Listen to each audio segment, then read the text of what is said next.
પેલા તમે આનો વિડીયો જોવો પછી આપણે એને જવાબ દઈએ.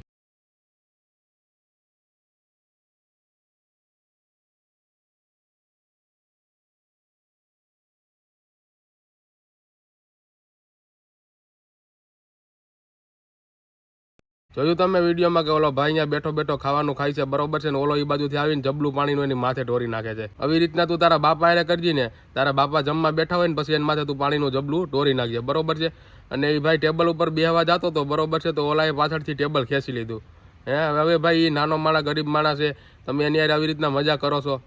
આવી રીતના તમારી યાર કોઈ મજાક કરી હોય તો તમને સારું લાગશે? તમારે એની મદદ કરવી જોઈએ, એની બદલે તમે એને આવી રીતના હેરાન કરો છો. આવી રીતના હે ને તમારા બાપાને કોઈક મજાક કરે ને તો તમને ખબર પડે. તમારા બાપા ટેબલ માથે બેહવા જતા હોય, ટેબલ લઈ લીધું હોય તો શું થાય તમારા બાપાનું? ભાઈ એ નાનો માણસ છે, ગરીબ માણસ છે, તમે એની મજબૂરીના ફાયદા ઉઠાવો. તમારા લાઇક ને વ્યૂ વધારવા હાટું તમે આવી રીતના ગરીબ માણસોને હેરાન કરો છો. આમાં તમને કાંઈ મળી જવાનું છે? આ વિડીયોને સાહેબ બને એટલો શેર કરજો, જેથી કરી આવા લુખીના સુધી વિડીયો પૂગી જાય.